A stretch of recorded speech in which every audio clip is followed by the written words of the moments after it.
Well, hello, everyone. Yoy and double yoy. Oy, oy, oy. What a crazy game. It was a great win.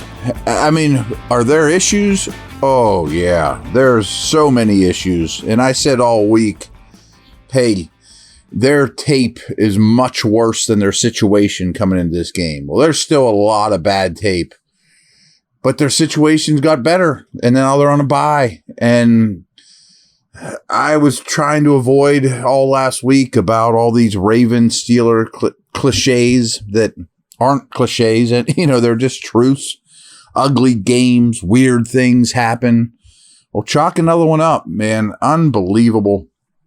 And I just think in this situation, I'm going to take the high road, the optimistic road, and say great win. You know, I mean, we'll get into a lot of notes why. But I'm going to start this thing off by my early game notes. So I take notes on nearly every play, 3rd and 10, blah, blah, blah. And then I put a couple things in bold, you know, and these are all my bold things from early in the game.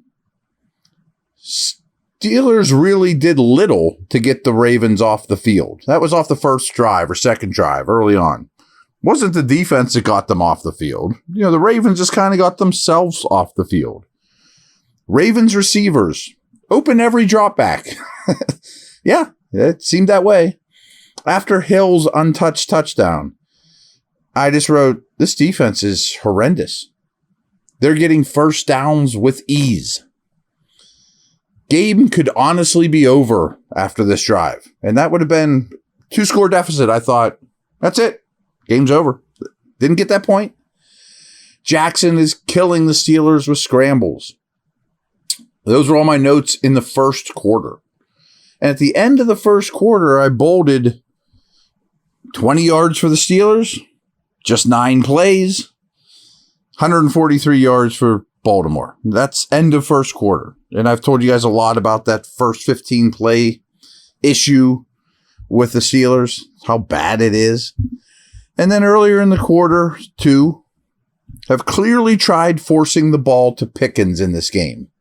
And I meant that as a compliment. Like, it sure felt like, I mean, they gave him a carry, that we're not leaving this game without at least peppering Pickens with the ball any way possible. A lot of them were tight, contested sideline routes that were kind of yucky.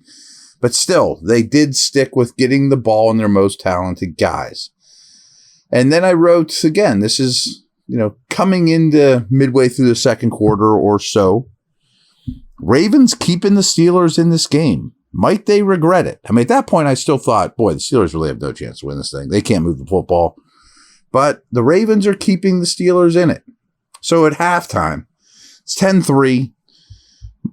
Ravens blowing opportunities. I had 6 Raven drop passes in the first half. But Lamar was 15 for 25 for 153, 39 rushing. Really controlling the flow of the game. Pickett's 7 for 15 for 60.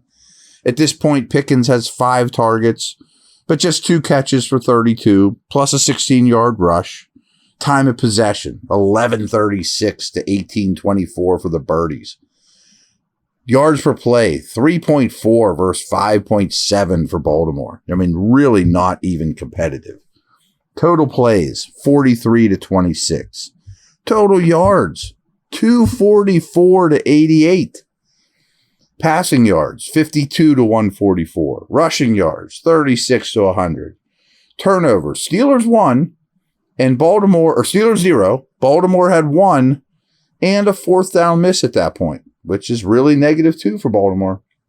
And Pittsburgh had a better turnover ratio coming into this. First downs, only 6 compared to 15 first half first downs for the Birdies. Third down conversion rate, 2 of 6. Baltimore, 5 of 8, but 0 for 1 on 4th. Again, that's a big deal here. Another note here, basically nothing after the catch for the Steelers receiving game. Not routes that hit guys in stride, none of that. And good tackling by Baltimore, too. Let's give the opponent some credit, too.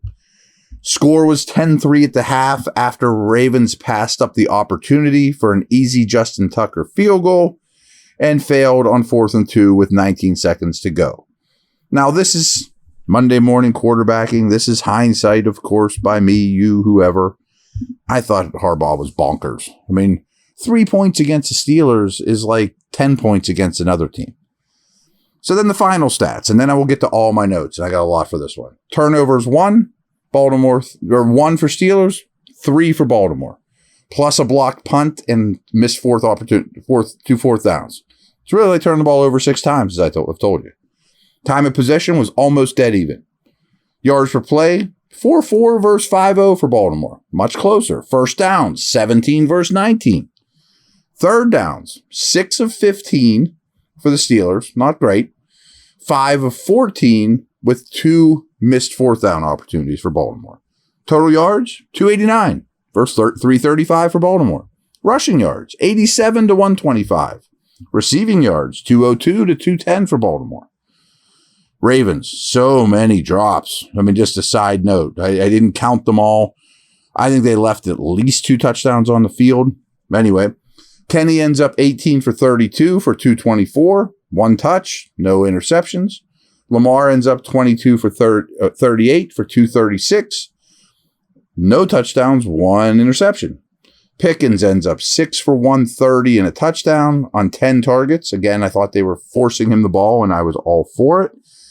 Part of it's because Austin was hurt for a while. Deontay's out. Freiermuth's out. But Pickens has obviously benefited a lot with this opportunity over the last month. And here's what's yucky, though. Allen Robinson, by necessity, gets 9 targets. Yuck. Like, if you can eliminate that stuff after the bye, throwing the ball to Allen Robinson 9 times, now you're talking. Because he ended up getting 5 catches of those 9 for 29 yards. I mean, that's who he is now. I mean, he's a catch and fall down guy. He's not a separator. Warren ends up with 9 carries for 40 yards, 3 catches for 39. More about him later. Flowers was targeted 11 times. I credit him with 2 drops. Only caught 5, but for 73 yards. Could have had a much bigger day. Andrews had 10 targets, so 21 targets between those 2. Ended up with 6 for 65. Baltimore had 3 sacks, Steelers 4. Watt ends up with 2 sacks, 2 tackles for loss. I mean, he's ridiculous. All right, quick break, and then I got a lot of notes here that are less stat-oriented stuff.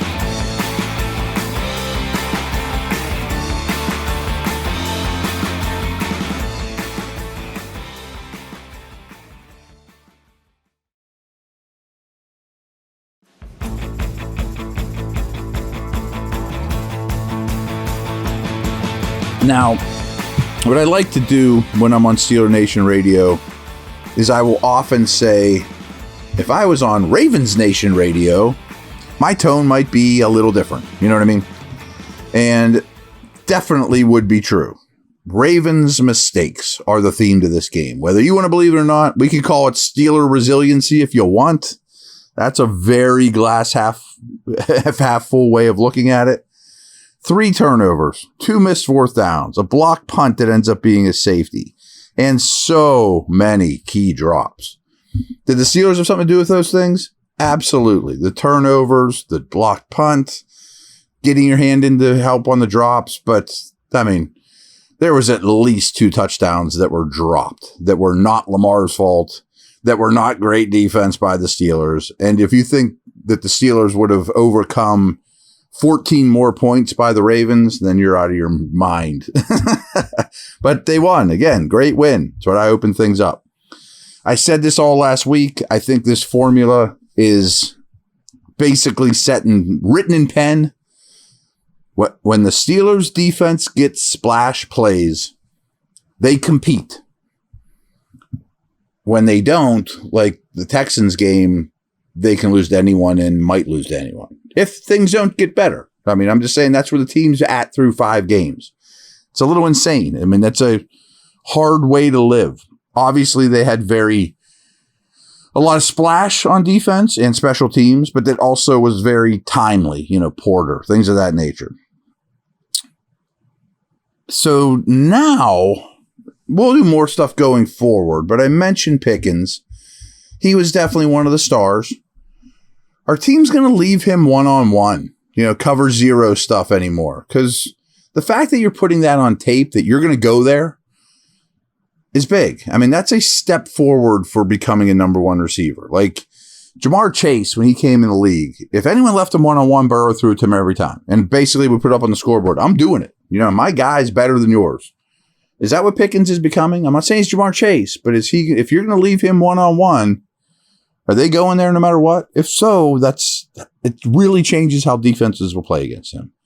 Warren was great. I'm not going to do Warren versus Najee now, but I promise to between now and probably later in the week when we're looking for content. I'm more open to the idea that he should be the lead guy. I mean, he's a very good football player.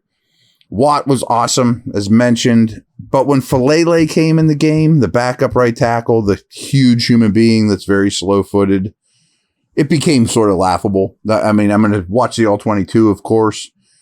But the holding, the amount of tension, the dominance of Watt over Falele was humongous in this game. I mean, Macri, the right tackle who played, is a pretty quality player. Like, you'd love him to be your sixth offensive lineman, super versatile.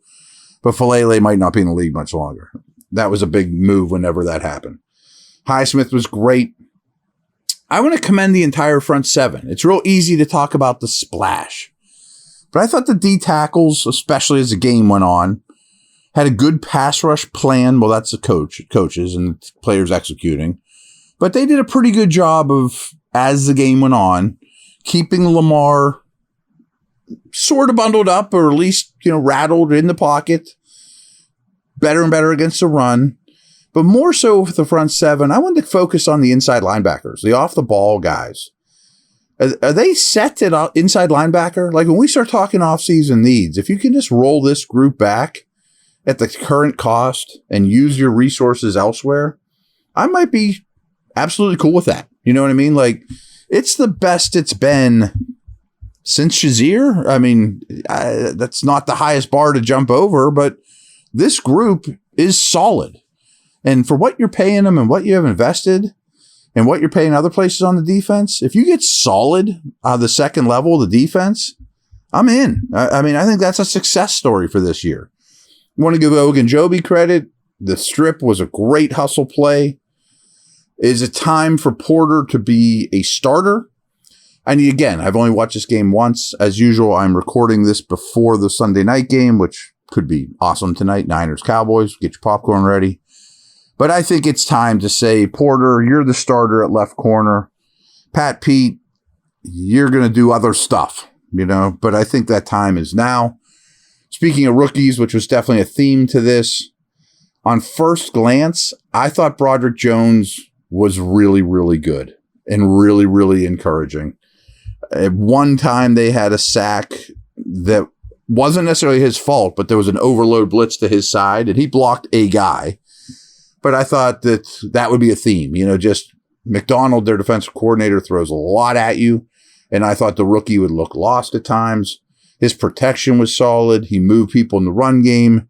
His traits and athleticism and gifts are obvious. I thought this was a really nice step for him.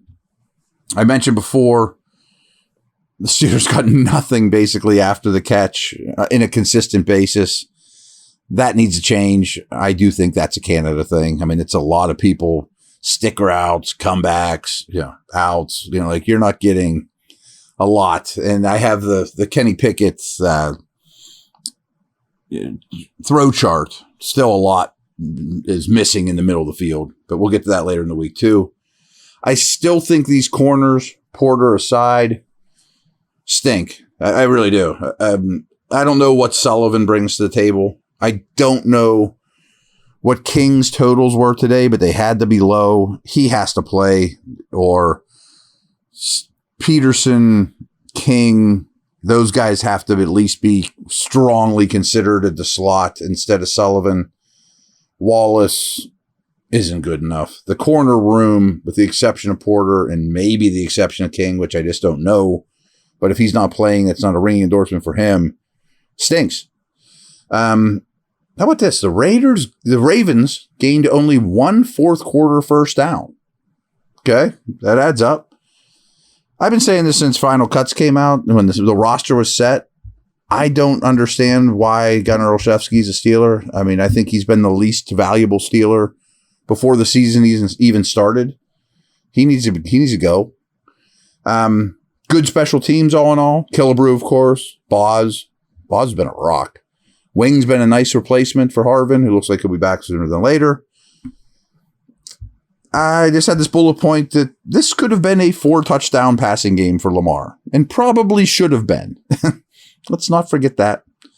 Next gen stat of the game from NFL.com. TJ Watt now has 14 career sacks against the Ravens.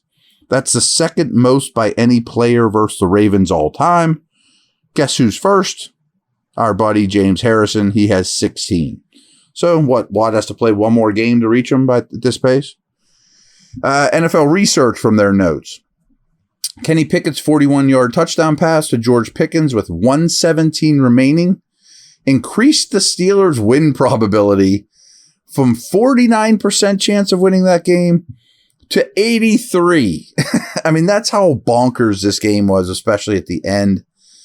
I want to note, and this is more of a topic for later in the week, the Ravens have been about the most injured team in the league this season, first 4 weeks, but they were the much healthier team. They got their dudes back. They were the much healthier team for this game.